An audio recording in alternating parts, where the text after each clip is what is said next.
Hello everybody, welcome to divinely guided 7777। कैसे हैं आप सब लोग।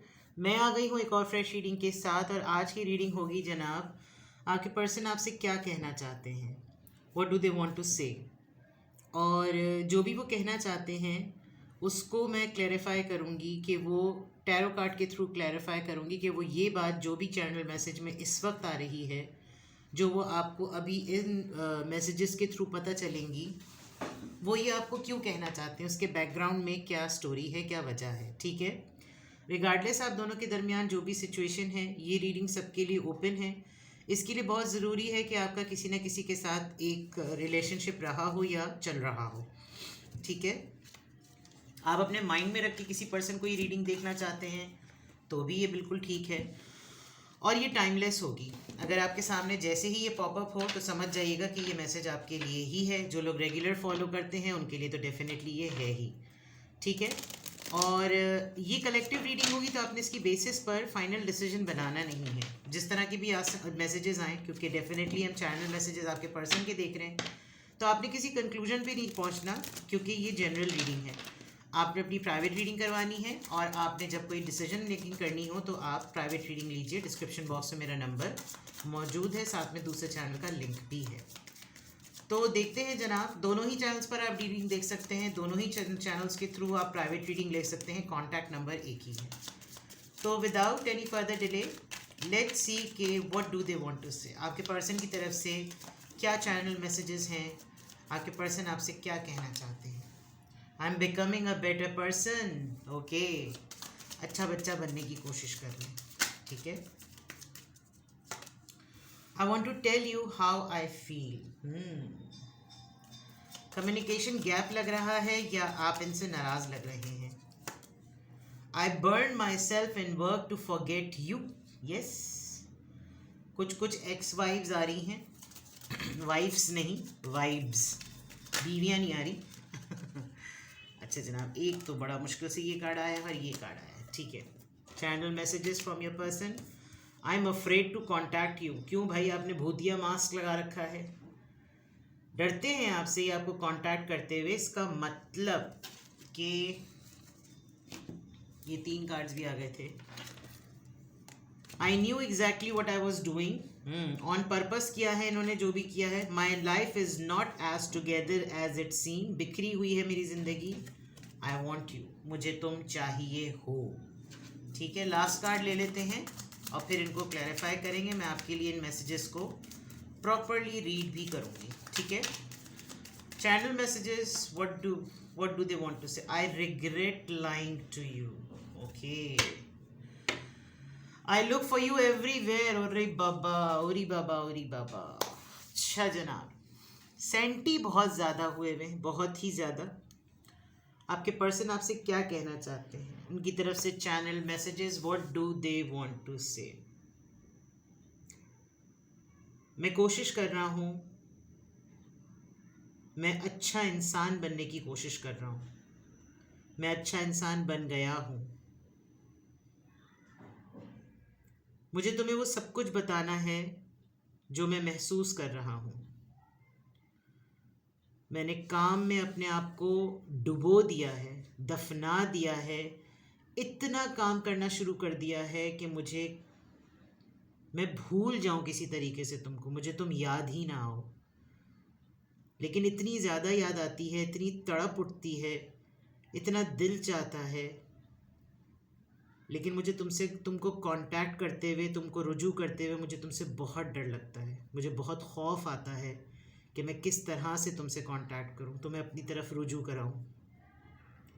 क्योंकि जो कुछ भी मैं उस वक्त कर रहा था वो मुझे अच्छी तरीके से पता था कि मैं क्या कर रहा था। तो मुझसे कुछ भी अनजाने में नहीं हुआ है। और जो अब मेरी ज़िंदगी है, जिस तरह की ज़िंदगी मेरी अब है, वो है ही नहीं जैसे वो दिखती है। वो हर किसी को अपने नज़रिए से नज़र आती है। जैसा इंसान मुझको जिस तरह से, जिस आँख से, जिस नज़र से देखना चाहता है, उसको मेरी ज़िंदगी वैसी लग रही है, जबकि ये हकीकत नहीं है। मुझे तुम चाहिए हो, ये मैं किससे जाकर कहूँ, क्योंकि मुझे तो तुमसे ही खौफ आता है। मुझे तुम ही चाहिए हो तो मैं किससे जाकर कहूँ कि मुझको ये दे दो। मैं आज भी पछताता हूँ कि मैंने तुमसे झूठ क्यों बोले। इतना पछतावा है मुझे उन तमाम गलत बातों का, उन तमाम झूठ का जो मैंने तुमसे कहे। इतनी बेबसी मुझे महसूस होती है कि मैं हर तरफ हर जगह तुमको देखता हूँ, तुमको ढूंढता हूँ। Well, this is very intense. ये मैसेजेस आए हैं, ये आपसे कहना चाहते हैं, ये उनकी तरफ से चैनल्ड मैसेजेस हैं, लेकिन ये मैसेजेस हैं। अच्छा, मैं एक ख़ातून हूँ, इस वजह से मैंने इसको मर्द की तरह से नरेट यानी ख़ातून की तरह से नरेट किया, लेकिन एक साहब को अपने माइंड में रख के, ठीक है, ताकि आप इससे रिलेट कर सकें। अगर आप ख़ुद एक मर्द हैं, जो कि डेफिनेटली होंगे तो आपकी जो फ़ीमेल पार्टनर हैं, मौजूदा एक्स, जो भी, ये उनकी तरफ से आपके लिए चैनल मैसेजेस हैं। ये वो तमाम बातें हैं जो वो आपसे कहना चाहते हैं। शायद आपको कह नहीं पा रहे होंगे क्योंकि इसी मैसेज में एक बात लिखी हुई है, कार्ड आया है कि वो आपको कांटेक्ट करते हुए डर रहे हैं। अपने आप को काम में इतना डुबो दिया है कि आपकी याद ना आए। काम में डूबने का मकसद ही यही है, याद ना आए, और याद है कि वो हावी पे हावी ही हुए चली जा रही है।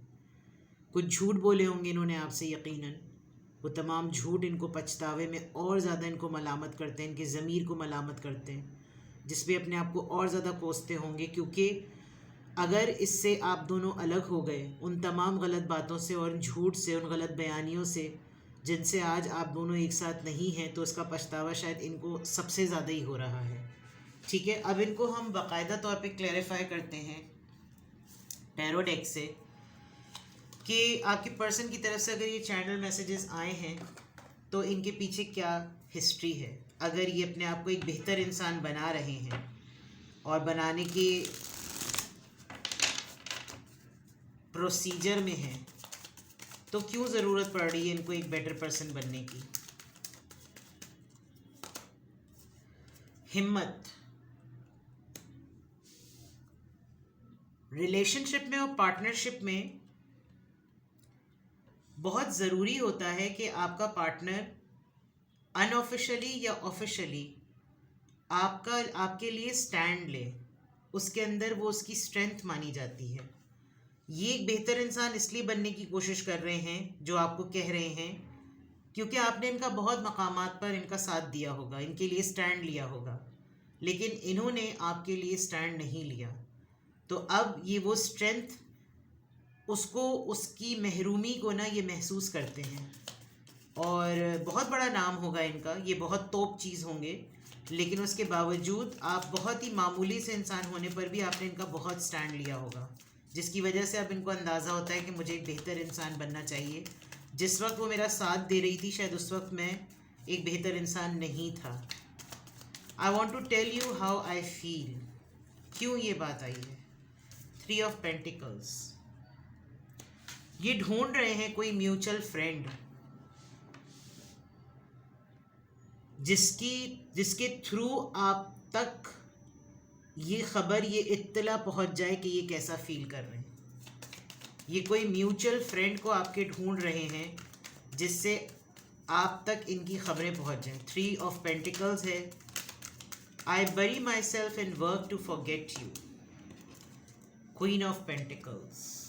आप इनसे बहुत दूर और बहुत आगे और बहुत स्टेबिलिटी की तरफ चले गए हैं। इन्होंने आपको शायद किसी बड़े टूटे हुए मकाम पर छोड़ा होगा, और आज आप क्वीन ऑफ पेंटिकल्स एक बड़ी नर्चरिंग एनर्जी में हैं। आज आप एक ऐसी एनर्जी में हैं जो काम के लिहाज से, कैलिबर के लिहाज से, स्टैंडर्ड के लिहाज से, हर लिहाज से आपको कॉम्प्लीमेंट करती है, और आपकी ये कॉम्प्लीमेंट, अपलिफ्ट, कंपैशनेट एनर्जी को ये बहुत मिस कर रहे हैं। कॉलीग्स हो सकते हैं आप लोग, आप अपने हिसाब से इसको लीजिएगा, लेकिन क्वीन ऑफ पेंटिकल से you are in power. I am afraid to contact you. क्यों इनको डर लगता है आपसे कॉन्टैक्ट करते हुए? क्योंकि ये हर दफ़ा आपको लेकर लटके अटके ही रहते हैं, हमेशा पेंडिंग में डाल देना, कोई इनिशिएटिव ना लेना, पॉज ले लेना, हर बात को इतना ओवर कॉन्टेम्पलेट करना, हर चीज़ की मंतक़े निकालना, और आपके उस वक्त जिस वक्त आपका जोश, आपकी मोहब्बत, आपका जज्बा फूटे पड़ रहा होगा, उस वक्त ही इन्होंने सबसे ज़्यादा लटकन अटकन दिखाई होगी, जिसकी वजह से इनको लगता है कि ही और she was right that time, मैंने ही अपने हाथों से अपनी खुशी को बर्बाद किया है। आई knew exactly what I was doing, ये क्या चीज़ थी जो इनको वाकई पता थी। धोखा दे रहे थे ये आपको, ये आपसे झूठ बोल रहे थे, ये उस वक्त का वेट कर रहे थे जब ये ऐसे वक्त पे आपको धोखा देंगे, या ऐसे वक्त पे आपके ऊपर एक धावा बोलेंगे, या ऐसा बम फाड़ेंगे जिससे बाकी सब तो जो तबाह करते आए हैं, अपने धोखा देते आए हैं, वो हैं ही, लेकिन इनका दिया हुआ धोखा आपको ढह कर जाएगा। ये आपको धोखा दे रहे थे, आपसे कुछ छुपा रहे थे, और ये बात इनको अच्छी तरीके से पता थी कि ये आपको किसी डार्क में रख रहे हैं। My life is not as together as it seem. क्यों भाई? क्योंकि उस वक्त तो एहसास नहीं हुआ कि आपने इनके साथ ब्रेकअप कर दिया है। आज शिद्दत से इनको इस बात का एहसास होता है कि आप इनकी लाइफ में अब नहीं हैं। ये मुर्दा सिफत लोगों के साथ ज़रा ज़्यादा जी रहे होंगे और उन्होंने आपके ज़िंदा वजूद को मुर्दा बना दिया होगा। और जब आप अपनी लाइफ में आगे बढ़ गए होंगे इस सेपरेशन और इस ब्रेकअप में, इस साइलेंट ट्रीटमेंट के बाद, तो इनको अब आपकी क़ुर्बत का एहसास हुआ होगा कि वो भी एक ज़िंदा ही वजूद था जिसको मैंने, अब मुझे उससे क़ुर्बत इसलिए हो रही है क्योंकि अब वो मेरे लिए एक मुर्दा है, क्योंकि वो मेरी अप्रोच में नहीं है। तो आपने खुद ही अपने इस रिश्ते पे फातिहा पढ़ के आप आगे बढ़ गए, और अब इनको लगता है कि ज़िंदगी वैसी है ही नहीं जैसे दूसरों को दिखती है। आई वॉन्ट यू, मुझे तुम चाहिए हो। क्यों भाई, सेल लगी हुई है क्या? Two of swords. कन्फ्यूज्ड, ज़िंदगी इनको एक ऐसे दौराहे पर ले आई है जिसमें ये ज़िंदगी में सारा तजुर्बा करके इनको अब अंदाज़ा हो गया कि बहुत से ऐसे फ़ैसलों में इन्होंने, जब सबसे पहले इनको किसी को इग्नोर करना होता होगा, इनको साइडलाइन करना होता होगा, तो ये आपको कर देते होंगे। और अब ज़िंदगी के उन्हीं तमाम मामलात ने इनको साइडलाइन कर दिया होगा, इनको एक कोने पर कर दिया होगा, जिसकी वजह से इनको आपकी कमी यूँ महसूस हो रही होगी कि जब कभी भी ये किसी डाउन मोमेंट में होते होंगे तो आप मौजूद होते होंगे। Strength, I regret lying to you, पछताते हैं ये आपसे जितनी भी इन्होंने गलत बयानियाँ की हैं। 7 of cups. Just a second. Okay, break मैंने इसलिए लिया था क्योंकि अजान हो रही थी, अजान मैंने एक ले ली है और अब बहुत सारी अजानें हो रही हैं। I regret lying to you, मैंने आपको पहले भी कहा था कि इनके सामने ही आप होते थे। आप देखें, ये सबसे पहली नज़र इनकी आपके दिल पर पड़ती थी, आपकी मोहब्बत पर और आपके खुलूस पर, आपके रिश्ते पर।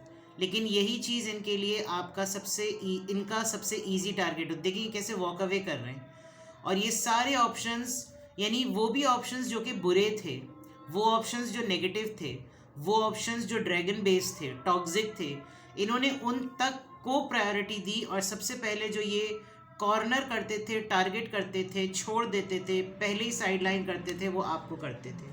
तो ये वो तमाम झूठ, आप इनको जितनी प्योरिटी से डील करते थे, ये उतनी ही कहानियाँ आपके सामने करते थे कि जितनी शिद्दत ये आपके अंदर देखते होंगे ना कि कैसे मोहब्बत इसकी बढ़ती जा रही है, ये आपके ऊपर झूठ पे झूठ बोलते रहते होंगे ताकि किसी ना किसी तरीके से आप इनसे थोड़ा सा डिस्टेंस मेंटेन करें। और आप नहीं करते होंगे तो इनको झूठ का सहारा लेना पड़ता होगा। तो here it is very clear कि आपके पर्सन आपसे जो भी बात कहना चाहते हैं, जो भी उनकी तरफ से चैनल मैसेजेस आ रहे हैं, उसमें एक महरूमी है, एक मायूसी है, एक उदासी है। आप दोनों के दरमियान की सेपरेशन बहुत वाज़ेह नज़र आ रही है, आप दोनों के दरमियान का दुख बहुत वाज़ेह नज़र आ रहा है, और आपके पर्सन के चैनल मैसेजेस के थ्रू उनकी मेंटल और उनकी दिल की कैफियत, जो उसकी स्टेट है, वो भी बिल्कुल क्लियर नज़र आ रही है। तो यकीनन ये आपको हर जगह तलाश करते हैं क्योंकि अब आप वाकई मौजूद नहीं हैं। आपकी पावर बदल चुकी है, आपकी स्ट्रेंथ बदल चुकी है, आपकी ट्रांसफॉर्मेशन हो चुकी है, आपने बाउंड्री बहुत अच्छी मेंटेन की। आप वो स्ट्रेंथ जो इनको ट्रांसफ़र करते थे वो आपने अपनी तरफ ट्रांसफ़र कर दी। अब आप अपने ज़ख्मों का मरहम करते हैं, इनके ज़ख्मों को नहीं देखते। अब आपने उन दोस्तों को छोड़ दिया, उन लोगों को छोड़ दिया, उन ब्रिजेस को ख़त्म कर दिया जो आप तक इनकी ख़बरें पहुंचा सकते हैं। आपने अपने ऊपर काम किया है, अपने ऊपर अपने इन्वेस्टमेंट की है, आपने अपने आप को प्रायोरिटी दी है, अपनी लुक्स पर, अपनी अपीयरेंस पर, अपने टैलेंट पर, अपने स्किल पर, अपनी एनर्जी पर, और वो चीज़ जो आपकी इनके थ्रू ड्रेन हो जाती थी उसको आपने कंज्यूम किया। आपने ये तमाम चीज़ें अपने ऊपर, और यही लॉ ऑफ अट्रैक्शन है और यही law of no contact rule है। जो नो कांटेक्ट रूल होता है, अगर आप डिलिबरेटली उसको अप्लाई करें तो आप उस पर्सन को कभी भी अपनी लाइफ में मैनिफेस्ट नहीं कर सकते, हासिल नहीं कर सकते। लेकिन द मोमेंट आप अपने माइंड में उस इंसान को अपने से, उस माइंड में से उसकी तस्वीर निकाल देते हैं, कि वही जो बात मैं हमेशा कहती हूँ कि ख़त्म हुआ तुझे पाने का जुनून, इन्ना लिल्लाहि व इन्ना इलैहि राजिऊन। जब आप अपने माइंड से उस इंसान को यूँ निकालेंगे कि अब वो एग्जिस्ट ही नहीं करता, वो एक पास था, वो एक बाब था, वो एक चैप्टर था जो ख़त्म हो गया, तब अगला पलटता है। क्योंकि हमेशा अवेलेबल होना, it doesn't mean that you should be taken for granted. लोग यही करते हैं, अरे वो कहाँ जा रही है, अरे वो तो हर वक्त यहीं पर ही है, अरे उसको क्या मनाना, वो तो, उसको तो एक फ़ोन करने की देर है, अरे वो तो बिल्कुल चिप्पू है, अरे वो तो देखना एक मेरी कॉल पर उसने यूँ आना है, मेरे एक इनविटेशन पर वो यूँ आ जाएगी। मतलब ये इस तरह का माइंडसेट लोगों को बन जाता है। और फिर जब आप शुरू में ये एटीट्यूड मेंटेन करना शुरू करते हैं तो बहुत बैशिंग होती है, बड़ी गैसलाइटिंग होती है, बहुत घोस्टिंग होती है। अरे तुम्हारे में इतना तरारा आ गया, तुम मुझको इग्नोर करोगी या करोगे, यानी इस तरह का भी। लेकिन जब आप परमानेंट हो जाते हैं, जब आप सॉलिड हो जाते हैं कि नहीं, मैंने अब नहीं करना, क्योंकि आप ये नहीं सोचे कि आप रेजिस्ट करके किसी को अपने आप से अलग कर रहे हैं। आप अपना माइंड बना लें, ये मेरा है ही नहीं, ये मेरे नसीब में ही नहीं है, इसने मेरा होना ही नहीं है। तो जो चीज़ मेरी होनी ही नहीं, तो मेरा उसके पीछे भागने का क्या फ़ायदा। जब अल्लाह ही ने नहीं तय किया कि इसका और मेरा मिलाप हो, ये मेरी ज़िंदगी में हो, तो फिर मैं अल्लाह के अगेंस्ट क्यों जाऊं। अपने आप को ये पॉजिटिव मैसेजेस दिया करें। आप देखें कि कैसे बंदा पलटता है, और आप देख लीजिए, ये चैनल्ड मैसेजेस हैं। आपके पर्सन आपसे सब कुछ कहना चाहते हैं, कह नहीं पा रहे, एटलीस्ट आपको पता तो चल रहा है। आपको ये जो कोई सोर्स बननी थी ना, कि ये कोई म्यूचुअल पर्सन ढूंढ रहे थे, तो समझ लीजिए कि ये टैरो रीडिंग वो म्यूचुअल ब्रिज है जिसके थ्रू आपको ये पता चले कि ये पर्सन। हिम्मत आज भी नहीं होगी, बिकॉज स्ट्रेंथ कार्ड से क्लैरिफाई हो गया। कमज़ोर हैं, ये बुज़दिल इंसान है। आपको कभी भी बैठ के आपके सामने लफ्ज़ पर नहीं बताएंगे, क्योंकि अब तो आपकी एनर्जी से ही बहुत ज़्यादा डरते हैं। ठीक है, तो ये सिनेरियो है। अब ये रीडिंग थोड़ी सी क्रिटिकल है, अगर मैं यहाँ पर एडवाइस दूंगी तो मसला हो जाएगा, क्योंकि वो पर्सनलाइज्ड हो जाएगी, और ये कलेक्टिव्स की रीडिंग है। अगर आप वाकई इस चीज़ को ऑब्जर्व कर रहे हैं, आपको लग रहा है कि यही मामला चल रहे हैं, और आपको किसी एडवाइस की ज़रूरत है, जस्ट बिकॉज आपको अपनी मैनिफेस्टेशन और स्ट्रॉन्ग करनी है, आपको law of no contact rule ज़्यादा स्ट्रेंथन करना है, सीमेंट करना है, contact me, I will guide you. अपना बेहद ख्याल रखें। Bye bye.